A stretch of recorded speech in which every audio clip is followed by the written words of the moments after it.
We are the Keyboard Samurai, a podcast focused on sharing insights to help those working in cybersecurity companies, be them technology or services. Each session, your host, Will Klusovsky, aka Will Clue, sits down with professionals in our industry to illuminate topics that will help your security biz, team, or self be better. Let's hack into it now. Hey everybody, welcome and thanks for joining. And today we've got Peter Schawacker. Did I say that right? Schawacker. Say with a bad German accent. The bad German accent. I love it. CEO of Nearshore Cyber, which is also another tongue twister. So Peter, thanks for joining. Give us the 20-30 second spiel of who you are and why we care. Yeah, who I am is an old timer in cyber going back to the 90s. Mostly SecOps. A lot of marketing goes with that. It's much of what I do these days, but I also build teams. I run a company called Nearshore Cyber, which is like she sells seashore by the seashore. We're based in Mexico, in Oaxaca, and we help clients in the United States expand their reach into Latin America, mostly with Mexico, where we're also incorporated. Oh, outstanding. That's good stuff. Yeah, there's a lot of movement from a lot of what I've seen in the last couple of years away from sort of the India and areas there and moving towards South America a lot more. So that's a pretty exciting part of business. So we're going to talk a little bit about those challenges. So, running a business, regardless of what industry it's in, has always got its own challenges. But a security business, of course, definitely has some different challenges, I think. So, looking back at your experience and just, from your perspective, what are kind of the top big things you think those who are either working in or running those cybersecurity businesses really have to deal with to be successful? One is getting over the idea that lightly skilled or new people can help. And most people know this, especially like the smaller that you are, the more you depend on a smaller number of people who have the skills necessary to do the work. Mm-hmm. And so now, how do you make that work? How do you use the sort of decreasing number of experts? There are experts, like people pay me as an expert. I know what we are. How do you take the smaller number of people who are going to cost more over time and get more productivity out of them, the right kinds of things? And that's going to be AI and automation. Outstanding. Yeah, it's interesting because I'm a big proponent of, we want more. Like, I understand that our industry is I look at it as it's a diamond, right? And the top and bottom spots are always the hardest, or always the lowest amount of opportunity. We need all that chunk in the middle. And in order to fill those sort of mid-level areas, we have to have people at that entry level or transitioning in. And it's always a challenge to, like you said, how do you get the most out of them? Right. Or how do you get benefits?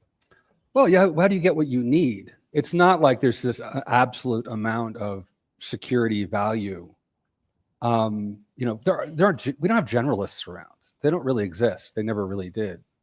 When I started, there were people who did IT in various ways, and we knew Linux and we knew networking, and we could configure a router and a firewall, and we knew how to use VI. But we weren't, there wasn't a lot of security to know that was separate from the day-to-day. IT just is so big and getting so much bigger that the idea that you're going to know it all it's a fantasy. Something that you kind of painted a diagram there of a pyramid, and I don't think that works anymore. Like, there's actually a level below the pyramid, which is all the people who wanted to get in, mm-hmm. who are not in yet, who actually don't know what security is actually about. They don't understand IT. A lot of them don't know business, and they're crowding at the bottom, and that's much bigger than the pyramid itself. Fortunately for everyone, they become disenchanted by reality, which eventually asserts itself, and it's like, where's the way in? There is no way in from the bottom. The ways in are on the sides. There are plenty of ways into security from the side doors. A lot of people who are outside of security formally do security all day anyway. Yeah. They're called systems administrators and application developers and identity access management analysts who sometimes consider themselves security, sometimes not. But for those who are listening to this because they want to get into security, don't. Don't. Yeah, get it. It's interesting. I similar to you, like I worked in security my whole career, but it was in technology where we were doing security things, right? I don't think I had my first full-time security gig until I probably had 8 or 10 years of experience. And like you said, and I will raise my hand. I am a generalist because I just did a little bit of everything all the time. So it takes a really long time to become a generalist because I think it's good for those in working on the business side, like especially if you're delivering services or a technology, delivering anything to customers. Like you have to understand how their business operates. You have to understand the value of business. You can't just be like, oh, I'm really, really good at this one single threaded silo of technology. Well, that's great, but that's not gonna make you successful at running a security business, so to speak, right? Yeah. So we've got the talent problem. What other unique challenges do you kind of see a lot? In my case, because we're working cross-border, one of the main challenges was the perception that cybersecurity talent varies fundamentally around the world. It doesn't. The communities are different, and the availability of resources is a little different. But somebody sitting in Chicago and someone sitting in let me pick on South Africa, Johannesburg, they have access to the same stuff. In fact, most of everything that you need to learn, to study, to practice is available for free, which, the training industry does not like to hear that, right? And they, by the way, are the ones who got us into this mess of so many people trying to get into the industry who shouldn't be here. They were the ones who were most heavily pushing a false narrative. But yeah, like all over the world, people get this stuff for free. And one of the challenges that we're working on is the idea that when you go to Latin America, you're somehow getting less. You go to Mexico, you're getting less. You're just getting it cheaper. You're going to India, you're getting it less. By the way, mad respect for Indian cyber workers and IT workers. Holy moly, do I see amazing innovation come out of South Asia.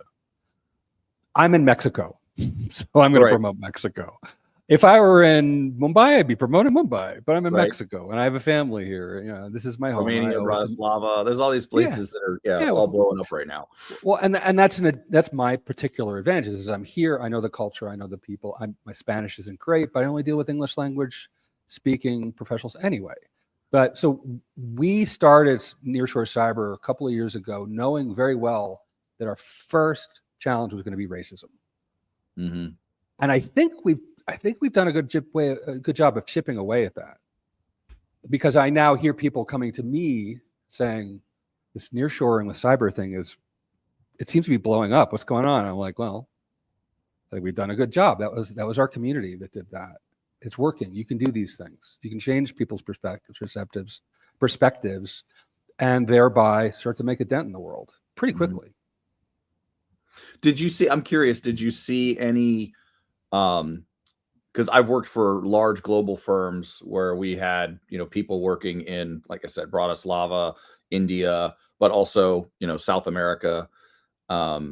And, most of the clients we were working with were really big firms too. So that I'm not going to say that the racism wasn't an issue, but we didn't see that as being, a negative thing. So I'm wondering, like, are there certain markets you think, I feel like it'd be a lot easier, a lot harder, like there'd be more of a concern in the smaller businesses. I think the smaller the business gets, maybe potentially, or it doesn't matter. Yeah. Our clients are mostly small businesses. I should mention that racism is primarily a system. It's not a character issue for the most part. And here's an example of how that shows up, and especially in big companies.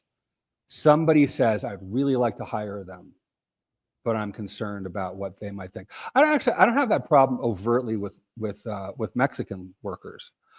I also have worked actively with people from the LGBTQ community, particularly, and some trans people.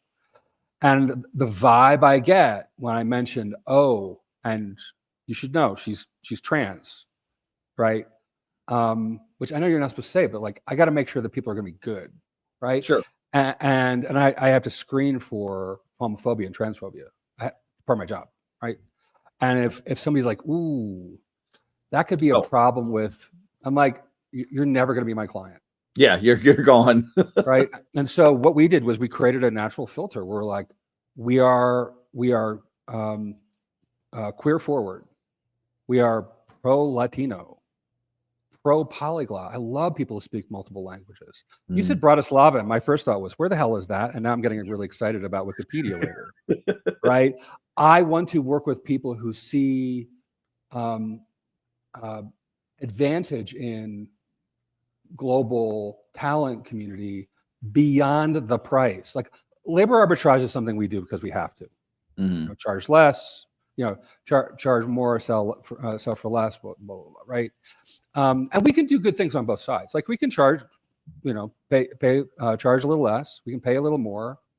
Our margin's in the middle, and everybody's happy.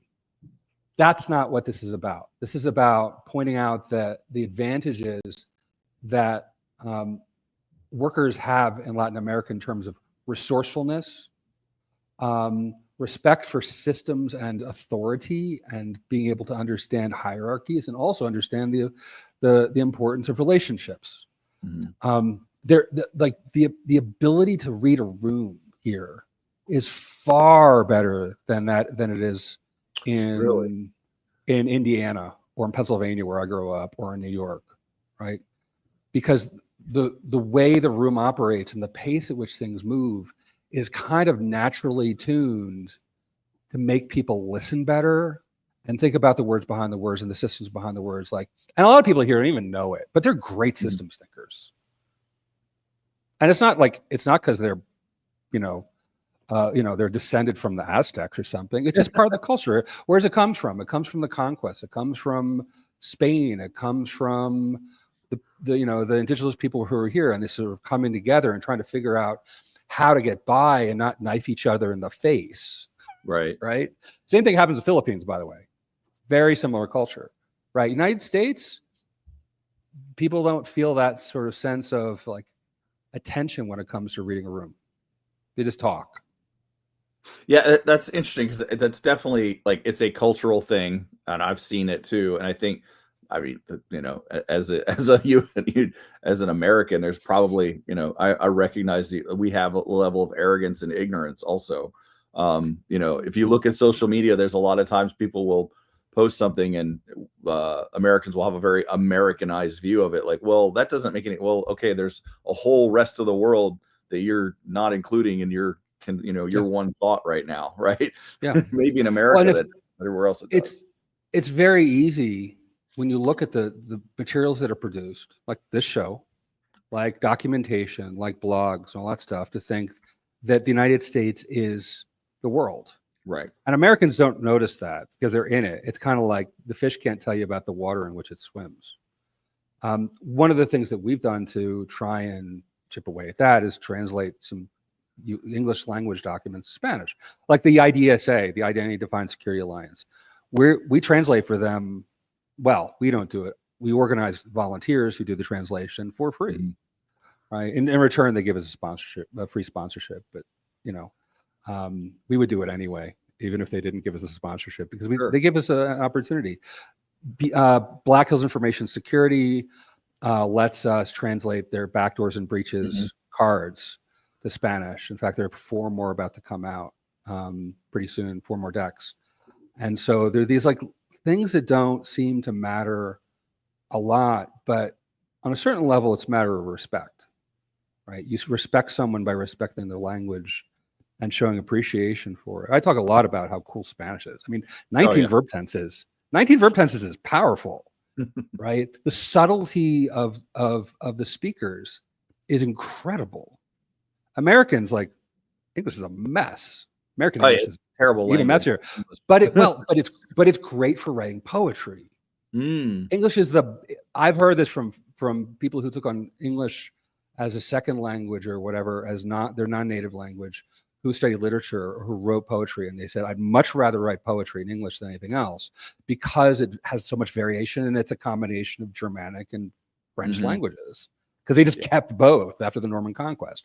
So there this level of awareness that we try and cultivate in ourselves and in our community about, like, how I get a lot of this is like, why are Americans this way?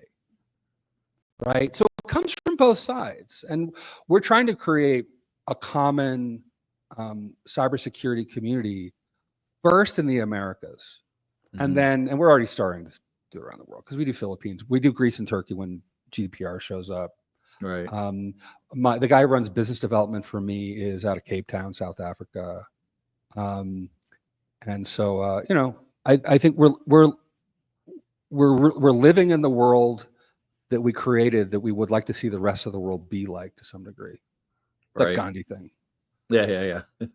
No, that's amazing. Yeah, it's interesting. I spent a lot of time, almost all my career at global companies. So I've learned, especially when you're, talking or presenting to a global audience, as where people are not all English speaking as a first language, there's a certain way, like you said, reading the room, or even just understanding you have to speak slower, use less idioms and things like that, because you have to just being aware that you're in that multicultural world at that point.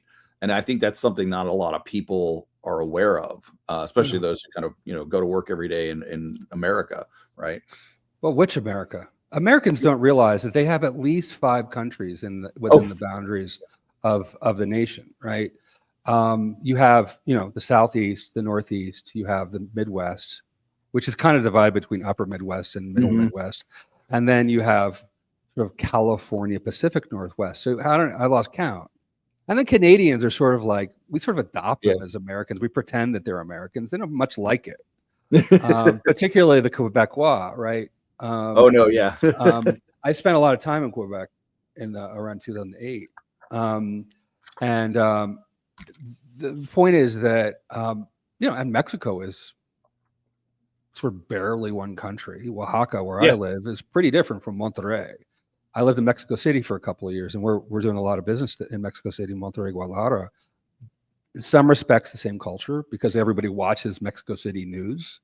Right. In the same way that in the United States, it's all Los Angeles and New York, right? Same thing. So multicultural doesn't just mean multiple countries. It's subtler than that. One of the things that I want to say something about big countries, or big companies. What difference is there? One of the things I've noticed is that the bigger the company, the more the easier it is to sort of steamroll people's differences. I've been on, and I'm sure you've seen this too, meetings with people from South Asia where nobody bothers to find out who's from Pakistan and who's from India, and that there's a difference. And to Pakistanis and Indians, those differences matter at a certain level. And you have to be aware of that until everybody gets to know each other and feels welcome and respected, and then it all kind of fades away, right? But you have to understand, if you really want to ignore the differences, you first have to understand them and appreciate them. Don't just accept them. Like tolerance. Can I curse? Sure. Fuck tolerance. Fuck tolerance. I don't want to be tolerated. I want to be appreciated. I want to be accepted. I want to be welcomed. Right? Tolerance is, you stay over there. You stay on that other side of the time zone. Do your job and stay away. No. This is why people have to meet in person. This is why we encourage people to come to local meetups to meet in person. So anyway, it's a bit of a rant. Sorry. No. It's great. Well, it's interesting because I live in Pennsylvania, which is basically 3 different parts of the United States, because the eastern part is basically is the East Coast, and then the western part is the Midwest, and the central's its own weird turnpike. Yeah. I grew up in Westchester. Okay, so I'm all too familiar with Pennsylvania. Yeah, that's turnpike country. But it's funny because I grew up in Houston, so I grew up in Texas, and where I'm a white male, obviously, but I was not the majority most of the time where I grew up, right? So I grew up around a lot of Hispanics, a lot of Blacks, a lot of multiracial areas and stuff like that. So, it's very different to me. But I remember coming to the Northeast and having worked most of my professional career here. When I would do business back down south, it's different, right?